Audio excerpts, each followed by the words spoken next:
Alam mo ba kung bakit may mga lalaking hindi naman sobrang gwapo, hindi mayaman, at hindi sikat, pero parang magnet sa mga babae? Samantalang may iba dyan. Kahit anong effort ang gawin, todo pa cute, pagwapo, at pa-impress, wala pa rin nangyayari. Bakit may mga lalaking hindi naghahabol, pero sila ang hinahabol? Ito ang reality na hindi mo pa napapansin. Ang tunay na attraction, hindi yan nabubuo sa itsura o sa pera lang. Nasa presensya mo, sa kilos mo, sa energy na pinapalabas mo. At kung hindi mo ito alam, malamang ikaw yung lalaking todo effort, pero parang wala pa ring dating. Pero ano ba talaga ang sikreto? Ano yung ginagawa ng mga lalaking hindi mo naiintindihan? Kaya sila ang gustong-gusto at ikaw parang laging kulang? Simple lang, hindi sila nagmamakaawa ng atensyon. Hindi nila nilalagay ang babae sa pedestal. Hindi sila desperado at higit sa lahat, alam nilang sila ang reward. Kung gusto mong malaman kung paano ka magiging isang lalaking hindi lang basta mapapansin, kundi isang lalaking hindi malilimutan, panoorin mo to hanggang dulo. Dahil baka ito na ang video na babago sa diskarte mo, hindi lang sa babae, kundi sa buong paraan mo ng pagdadala ng sarili mo. Ready ka na? Let's go! Narito ang 6 na powerful ways para maging isang lalaking hindi lang basta mapapansin, kundi isang lalaking hindi malilimutan. Mga diskarteng hindi mo kailangang ipilit. Pero kapag in-apply mo ng tama, kusa kang magiging magnet ng atensyon. Kung gusto mong malaman kung paano maging effortlessly attractive sa mga babae, makinig kang mabuti dahil baka isa lang dito ang kulang sa'yo, pero yun pala ang babago sa laro mo. Number 1. Mag-invest sa sarili mo. Bago mo siya maakit, ayusin mo muna ang sarili mo. Magsimula sa physical appearance, confidence, at mindset. Kung mahal mo ang sarili mo, mas madaling mahulog ang iba sa'yo. Kapag gusto mong maka-attract ng babae, hindi mo kailangang maghabol. Ang kailangan mong gawin ay mag-invest sa sarili mo. Hindi pwedeng ikaw mismo, hindi bilib sa sarili mo, tapos aasahan mong may mahuhulog sa'yo. Bago mo isipin kung paano siya maakit, siguraduhin mo munang ikaw mismo ay isang taong hindi lang gusto, kundi karapat-dapat na gustuhin. Unahin mo ang physical appearance. Hindi mo kailangang maging model o may artistahing mukha, pero dapat malinis, maayos, at may dating ka. Hindi lang ito tungkol sa itsura. Ito'y tungkol sa pagpapakita na marunong kang mag-alaga ng sarili mo. Ang lalaking disiplinado sa katawan at pananamit ay naglalabas ng energy na ako ang may kontrol sa buhay ko at yan ang nakakabilib. Pabango pa lang, panalo ka na. Pero tandaan, hindi lang panlabas ang labanan. Kahit anong forma mo, kung wala kang confidence, walang saysay. Ang kumpiyansa ay hindi pagmamayabang, kundi paniniwala sa sarili mo kahit walang pumupuri sa'yo. Kapag pumasok ka sa isang kwarto, hindi mo kailangang magsalita agad para mapansin, ang energy mo pa lang sapat na. Tindig pa lang, alam mong may dating ka, at higit sa lahat, ayusin ang mindset mo. Hindi ka nandito para maghabol ng atensyon, hindi ka desperate, hindi ka naghahanap ng validation, ikaw ang reward. Hindi mo kailangang magpaawa o gumawa ng kung ano-anong bagay para lang mapansin. Ang tunay na lalaking kaakit-akit ay yung may direksyon, may pangarap at hindi madaling matinag. Kaya kung gusto mong maakit ang tamang tao, simulan mo muna sa sarili mo. Maging lalaking may halaga. Hindi para sa iba, kundi para sa sarili mo. At kapag dumating ang tamang babae, bonus na lang yon. Number 2, magpakita ng mystery. Huwag mong ibigay lahat ng detalye tungkol sa'yo sa isang upuan lang. Hayaan mong magtanong siya at maging curious sa'yo. Ang pagiging misteryoso ay nagpapalakas ng attraction. Kapag gusto mong maging mas kaakit-akit, huwag mong isiwalat ang buong kwento mo agad-agad. Ang mystery ang isa sa pinakamalakas na puwersa ng attraction. Kung ibibigay mo lahat ng detalye tungkol sa'yo sa isang upuan lang, mawawala ang excitement. Tandaan, Ang taong madaling basahin ay madaling pagsawaan. Kapag may kausap ka, huwag mong madaliin. Hayaan mong siya mismo ang magtanong. Hayaan mong maging curious siya sa'yo. Kapag may sinabi kang isang bagay tungkol sa buhay mo, bitawan mo lang ng sapat para magbigay ng intrigue. Huwag lahat-lahat.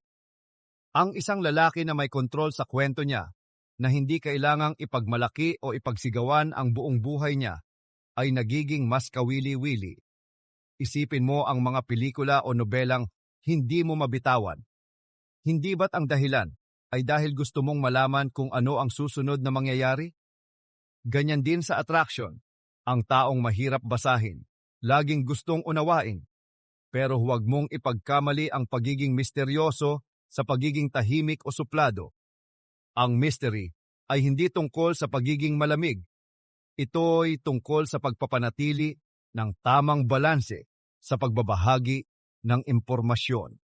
Ang tamang kombinasyon ng pagiging bukas, ngunit may itinatago pang kwento, ay siyang nagiging dahilan para siya mismo ang lumapit, magtanong, at lalong mahulog sa iyo. At ang pinakamalupit dito, kapag hindi mo minamadali ang koneksyon. Kapag hinahayaan mong siya mismo ang mag-effort na alamin kung sino ka, nagiging mas malalim ang interes niya. Ang utak ng tao ay programmed na maghanap ng sagot sa mga bagay na hindi agad-agad binibigay. At kapag ikaw ang nagiging palaisipan niya, hindi ka basta-basta mawawala sa isip niya. Kaya, sa halip na ibuhos mo agad ang lahat ng detalye tungkol sa'yo, ipasok mo ang tamang tiyempo. Halimbawa, kung tinanong ka kung anong ginagawa mo sa buhay, sagutin mo ng simple, pero may bitin. Madami akong pinagkakaabalahan lately. May mga projects akong tinatrabaho. Natural, magtatanong siya, anong projects? Ngayon, ikaw ang may kontrol sa usapan. Pinapakita mong may substance ka, pero hindi ka nangangailangan ng validation. Ang pagiging misteryoso ay hindi pagiging malayo o mahirap kausap. Ito ay tungkol sa pagpapatagal ng excitement at pagpapatibay ng interes niya sa iyo. Kung kaya mong panatilihin ang ganitong energy, hindi lang attraction ang mapapalakas mo, magiging mas malalim din ang pagkakakilala niya sa iyo sa tamang panahon. At pag dumating sa punto na siya na mismo ang nag-iisip sa iyo, kahit hindi ka kasama, panalo ka na. Number 3. Panatilihing chill at kalmado. Huwag mong ipakita na sobrang interesado ka agad. Kapag masyado kang aggressive, makikita kang desperado. Ipakita mong cool ka at may kontrol sa emosyon mo. Kapag nakilala mo ang isang babae na gusto mo, panatilihing chill at kalmado. Huwag mong ipakita na sobrang interesado ka agad. Dahil kapag masyado kang aggressive, madali kang mababasa. At kapag nabasa ka niyang masyadong atat, mawawala ang thrill. Makikita kang desperado at walang taong naa-attract sa desperation. Ang pagiging cool at composed ay nagpapakita na may kontrol ka sa emosyon mo. Hindi ka madaling matinag, hindi ka naghahabol, at hindi mo kailangang patunayan ang sarili mo agad-agad. Kapag may sinabi siyang nakakatuwa, ngumiti ka pero huwag kang agad-agad magbigay ng labis na reaksyon. Kapag kinukwento niya ang buhay niya, makinig ka pero huwag mong madaliin ang sagot mo. Hayaan mong dumaloy ang usapan ng natural. Ang lalaking may halaga ay hindi madaling maapektuhan. Hindi dahil interesado ka, ibig sabihin, ibibigay mo agad ang buong atensyon mo na parang wala ka ng ibang mundo. Maging kalmado. Ipakita mong may sariling buhay ka na hindi mo kailangan ng validation niya para maging kumpleto. At ito ang sikreto. Kapag naramdaman niyang hindi mo minamadali ang sitwasyon, siya mismo ang magtataka kung anong iniisip mo. Mapapaisip siya kung bakit hindi ka tulad ng iba na agad nagpapakita ng sobrang interes. At doon mo mararamdaman ang power ng pagiging chill dahil imbes na ikaw ang maghabol, siya mismo ang gugustuhing makuha ang buong atensyon mo. At ang tunay na confidence, ito yung kaya mong mag-relax at hayaan ang natural na daloy ng usapan. Hindi mo kailangang pilitin ang connection. Hindi mo kailangang gumawa ng kung ano-anong paraan para lang mapansin ka. Kapag kalmado ka, nagiging mas authentic ka. Mas ramdam ng kausap mo na hindi ka nagpe-perform. Ikaw lang to, walang pilit, walang pressure. Kapag sanay kang panatilihin ang ganitong energy, mas magiging effortless ang dating mo. Hindi mo kailangang gumamit ng sobrang flowery words o scripted na lines para lang mapansin. Dahil ang tunay na presence ay hindi sa salita lang nakikita, kundi sa paraan ng pagdadala mo sa sarili mo. At ito ang pinakaimportante, ang pagiging chill at kalmado ay hindi pagiging walang pakialam, kundi pagiging siguradong sigurado sa sarili mo. Hindi ka nagmamadali, hindi ka naghahabol, dahil alam mong kung sino ka at alam mong ikaw mismo ay isang taong worth getting to know. At kapag ganito ang energy mo, mas lalo siyang maeengganyo sa'yo dahil ang isang taong may kontrol sa sarili niya ay isang taong hindi niya basta-basta matatalikuran. Number 4. Magbigay ng tamang atensyon. Huwag mong ibuhos lahat ng oras mo sa kanya. Bigyan siya ng atensyon, pero i-balance ito sa personal mong buhay para hindi siya magsawa o isipin na clingy ka. Kapag gusto mo talagang makuha ang interes ng isang babae, magbigay ng tamang atensyon, pero huwag mong ibuhos lahat ng oras mo sa kanya. Kapag sobra-sobra kang available, nawawalan ng challenge. At kapag walang challenge, madali kang mababasa. At posibleng mabilis din siyang magsawa. Ang sikreto ay balanse. Ipakita mong interesado ka, pero huwag mong iparamdam na ikaw na lang ang umiikot sa kanya. May sarili kang buhay, may sarili kang goals, at hindi lang siya ang priority mo. Kapag nakita niyang hindi mo siya sinasakal sa atensyon, mas lalo siyang maghahanap ng oras mo. Kapag magkasama kayo, maging present, makinig sa kanya, iparamdam mong genuine ang interest mo. Pero pagkatapos nun, huwag mong gawing routine na laging nandyan ka agad. Hayaan mong siya mismo ang maghanap sa'yo. Ang isang lalaking may sariling mundo ay mas kaakit-akit kaysa sa isang lalaking laging available. Kasi iniisip niya, ano kayang ginagawa niya? Bakit hindi siya laging naka-online? Bakit parang hindi siya nagmamadali? At kapag napaisip na siya ng ganyan, ibig sabihin nakapagtanim ka na ng impact sa isip niya. Sa huli, ang attraction ay hindi lang sa kung paano mo siya tinatrato, kundi sa kung paano mo pinapakita na may halaga ka rin sa sarili mong mundo. At pag napanatili mo ang ganitong balanse, mas lalo siyang maaakit. Dahil hindi lang ikaw ang nag-e-enjoy sa kanya, kundi siya rin ang maghahanap ng oras para sa'yo. 5. Gumamit ng body language na confident. Ang eye contact, tamang posture, at natural na paggalaw ay nagpapakita ng confidence. Hindi mo kailangan ng maraming salita para mapansin, hayaan mong magsalita ang katawan mo. Kapag gusto mong maging kaakit-akit, hindi lang pananalita ang ginagamit, kundi pati ang body language mo. Minsan, hindi mo kailangang magsalita ng marami para mapansin. Ang tindig mo, ang tingin mo, at ang kilos mo ay nagsasabi na agad kung sino ka. Unahin natin ang eye contact. Kapag nakikipag-usap ka, huwag kang iwas ng tingin. Ang direct pero relaxed na eye contact ay nagpapakita na hindi ka kinakabahan, na may tiwala ka sa sarili mo. Pero tandaan, huwag mong gawing creepy o intense. Panatilihin itong natural at may kasamang ng ngiti kung kinakailangan. Sunod, ang posture mo. Ang taong may kumpiyansa, hindi kuba, hindi laging nakayuko o parang kinakain ng upuan niya.